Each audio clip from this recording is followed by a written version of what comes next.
Class, welcome back. Today we are going to learn about Kirchhoff law. Our learning outcome is to state and apply Kirchhoff law. My lesson today is to state Kirchhoff law. Kirchhoff's circuit law are dealt with current and potential difference. They were first described in 1845 by German physicist Gustav Kirchhoff. Lesson are about Kirchhoff laws, and there are two things about Kirchhoff law. We need to state, and we need to apply. But today for this video, I'm just going to state what is Kirchhoff law. Okay, Kirchhoff law got two law class. Let's look at your reference book, your Oxford Fajar reference book, and turn to page 104. Now, Kirchhoff law got two, yeah. One is the first law. Okay, another one is the second law. All right, now the first law is regarding current. Okay, first law is regarding what? Is regarding current. All right, and the important principle Kirchhoff used for his first law is called as the principle of conservation of charge. Principle of conservation of charge.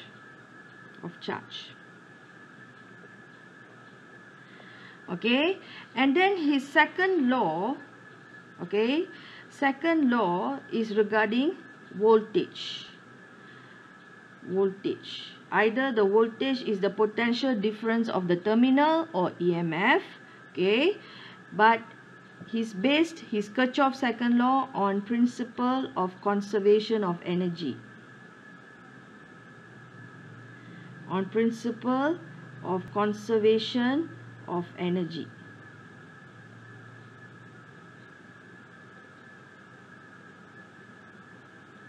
Okay, all right, two law, first law, second law. First law is about current, it's about principle of conservation of charge, and the second law is about voltage. When I talk about voltage, it can include EMF and also V equals to IR. Okay, so it's including both. Okay, let's look at what Kirchhoff says in his first law. Kirchhoff's first law says that, okay, current, the algebraic sum, that means algebraic sum means total sum of the current entering a point in a circuit is 0. Okay, so here class, you have a circuit here. Let's look at example. Yeah, I'm going to take an example here. Entering a point, current entering a point in a circuit is 0. Let's look at figure 15.8. That means here when we talk about point, we can talk about point P and we can talk about point Q. Okay, point P and point Q. Okay, so I think I'm going to draw this here so that I can explain to you all better. Okay, now we have a EMF here which has an internal resistance. I'm going to draw like that so that I don't miss it out later. But this one has nothing to do with state, yeah, so I'm just going to draw here. Okay, this is Q, this is P, and then we have here E2, and then R2 here, and then we have here capital R2, external resistance, yeah. Small r2 is internal resistance, capital R2 is external resistance, yeah. Okay, then what else we miss? Okay, that's all class. And then we see here there are actually 1, 2, 3, 4, 5, 6 knot or junction. Okay, so we are going to look at point P here, point P and point Q. If you see in the diagram, it's already drawn there. Into point P is I. Okay, then out from point P is I1 and I2. So according to Kirchhoff, when he talked about the current, he said the algebraic sum of the current entering a point. A point means it's a node. Okay, in a circuit is 0. That means here, if you put 0 means here, enter into a point, we consider it as positive. Okay, if it enters into a point, we consider it as positive. When it's leaving the point, then we consider it as negative. What is this positive and the negative? Is the sign of the current. So in this case, I is entering into the point. Okay, I is what? I is entering into the point. So when I is entering into the point, we can say I is a positive I. Okay, and then here I1 is leaving the point, and I2 is also leaving the point. So we can say that minus I1 minus I2 is equals to 0, because Kirchhoff say algebraic sum of the current is equals to 0. So we get this. Then we continue this, we get I. We bring negative I1 and negative I2 to the other side. We get I1 plus I2. So this is Kirchhoff current law or first law. Okay, Kirchhoff current law or Kirchhoff first law is regarding what? Is regarding current. So current that enters a point is positive, leaves the point is negative. Okay, now let's look at Q. Let's look at point Q. Point Q, I1 flows from here and enters into the point I1. And then I2 flows from here and enter into point Q, I2. And then comes out from here, definitely is I. Okay. So in this case, class, if you see entering into the point, in point Q, who is entering? I1 and I2 is entering. So what can I say? Positive I1 plus I2. Okay, who is leaving the point? The point leaving the particular point out, going out is I. Okay, so we say minus I. Okay, minus I.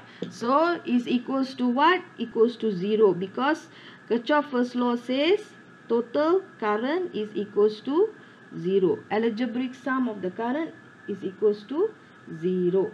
Okay, alright, so therefore I bring I the other side, I get I equals to what?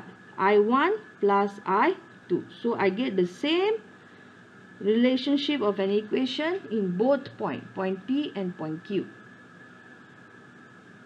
Okay, alright, so you can also look at this point. Entering in is I, leaving is I. Okay, here entering in is also I, leaving is also I. Okay, so this is what Kirchhoff first law says so. Alright, now let's look at number 3. Okay, Kirchhoff first law is based on the principle of conservation of charge. Okay, why is the principle of conservation of charge? Because current class, current. Okay, current got to do with the flow of, rate of flow of charge.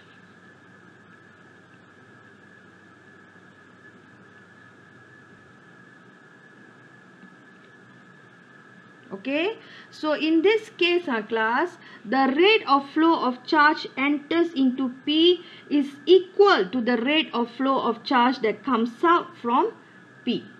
Okay, so the number of charge that enters in equals to the number of charge that comes out. So rate of flow of charge in is same as the rate of flow of charge out. That's what they're trying to say, the concept here. So in other words, I can also say, okay, from here, okay, from this here, sum of current entering into a point is equal to sum of current leaving the point. Okay, okay, I can also say that Alright, I can also say that. It's also another interpretation of from the Kirchhoff one. Same one. Its meaning also same. Okay, how? Sum of current entering into point is I equals to sum of current leaving the point is I1 plus I2. It's still the same. Same. Okay. Alright, so that is about Kirchhoff first law, which is the Kirchhoff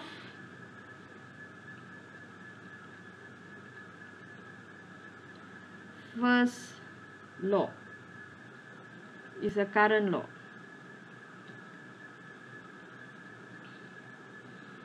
Got to do with current. Okay, let's look at Kirchhoff's second law. Okay, now Kirchhoff's second law, we again turn back to our Oxford Fajar book in page 105. Now in Kirchhoff's second law, it says, the word says closed loop. This is very important because it must be a what? A closed loop. The algebraic sum of the product of the current, and resistance is equal to the algebraic sum of the EMF in the loop. In what loop? In the closed loop.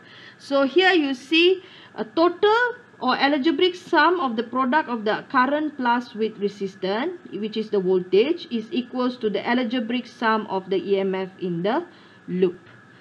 Okay, alright. So this one I have to teach. There's another way of applying. So you all just know what is Kirchhoff's second law in this video first. Okay, alright. So Kirchhoff's second law is based on the principle of conservation of energy. Okay, why? Because why is it conservation of energy? Because in a closed loop, energy supplied to each coulomb of charge from the source of EMF is equals to the total energy dissipated by the coulomb of charge when it flows through the resistor. That's why you see it here when we were talking about the definition of EMF, we use here the word supply. We also use the word dissipated when EMF is actually the power supply. Because why? They are equal. They are equal.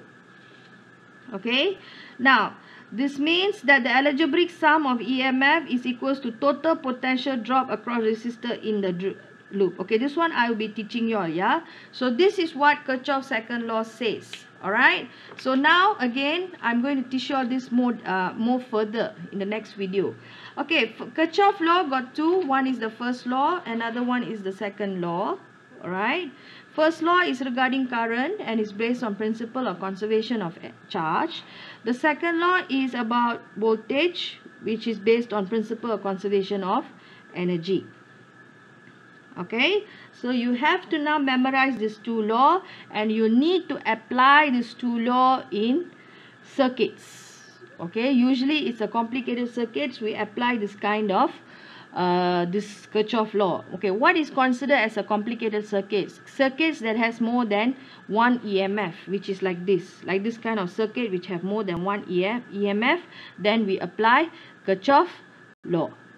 Okay, alright, so that is all, class. Thank you. Now we know how to state Kirchhoff law. In order to apply Kirchhoff law, we need to understand potential rise and potential drop for EMF and across a resistor. Lesson is about potential rise and potential drop in an EMF.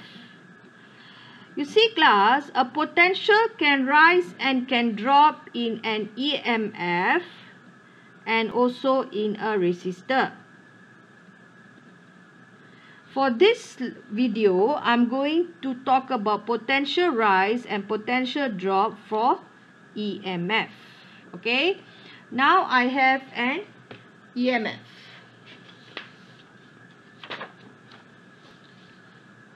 Okay, so this is an EMF which I'm going to draw like this.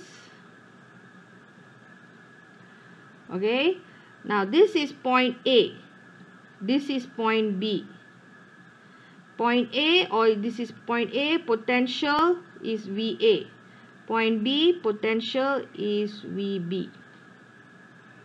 This is a positive potential, okay, or we call it higher potential. This is a negative potential, okay, negative and positive here, okay. Now what happens here, class, if it is from B to A, okay, B to A, that means VB to A.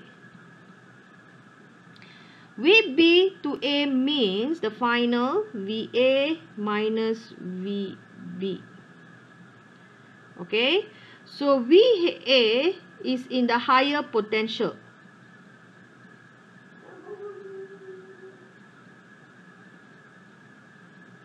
VB is in the lower potential. Why? Because this one is negative, this one is positive side, this one is negative side. Okay, so VA minus VB. So we know VA is greater than higher potential, VA is greater than VB, correct? So therefore we know VA minus VB, we will get a positive value of potential difference, or EMF. Positive value of EMF, okay, which I'm going to put the EMF from here is small e. So I will get positive value of EMF. And what does it call? It is called as potential rise.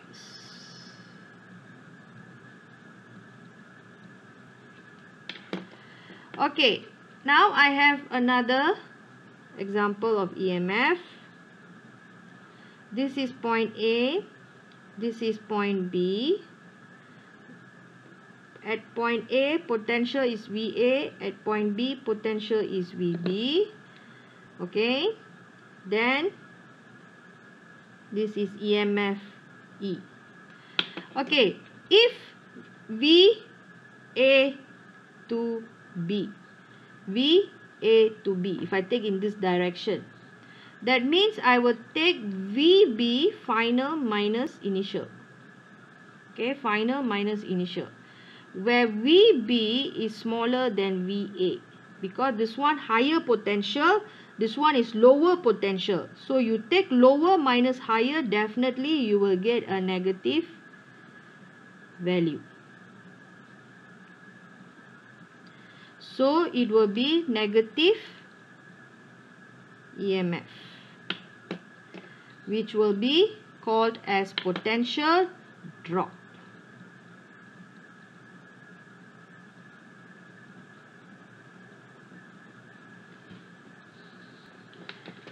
Okay, so the most important thing which we're going to emphasize here, this is the lesson, class. Okay, so you have to know your potential rise and drop for EMF.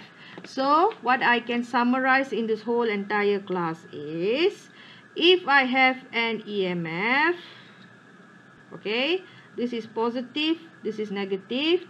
In the EMF, the potential rise will be in what direction? It will be in this direction.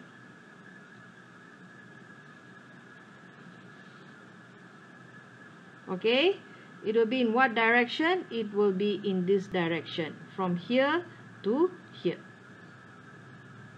Okay, because it's B to A, B to A, so B to A, so it will be in this direction, which is a potential rise.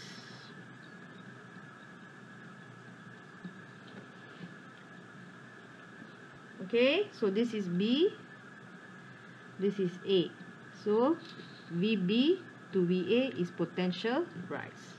Okay, so this is for EMF. The next lesson we're going to do for resistor. Now, come let's understand, how does potential rise and potential drop happens in a resistor? Potential rise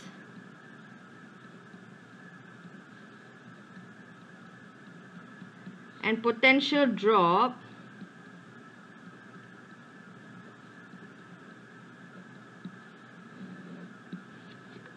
in an resistor. Okay, I have across a resistor. I have a resistor. Okay, now this is point A. This is point B. Okay, now let the potential at point A, we call it as VA, and potential at point B is VB, and current flows in this direction. Okay, this is current, yeah. Okay, now what happens here is, all right, if current flows from A to B, okay, so I put here VA to B is actually is VB minus VA. Okay, all right. Why? Because the current is flowing from a high potential to lower potential. So when current flows from a high potential to lower potential, that means VB minus VA is lower potential minus higher potential. Then you will get a negative value.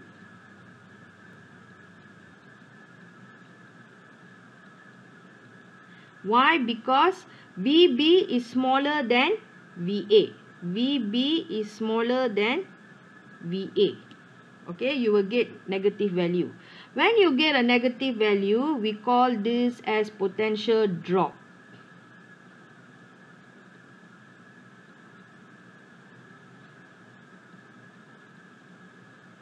Okay, we call this as what? Potential drop. And what is VAB? VAB is potential difference between point A and B. Okay, now let's look at another example.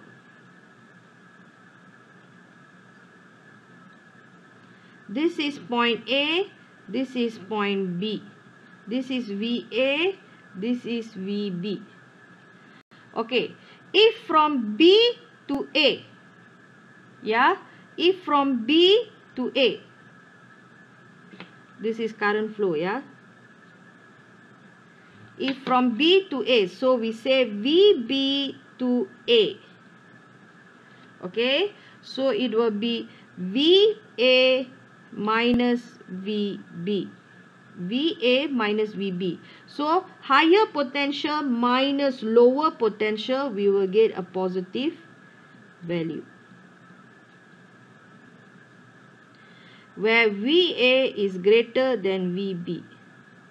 So therefore we call the word as potential rise.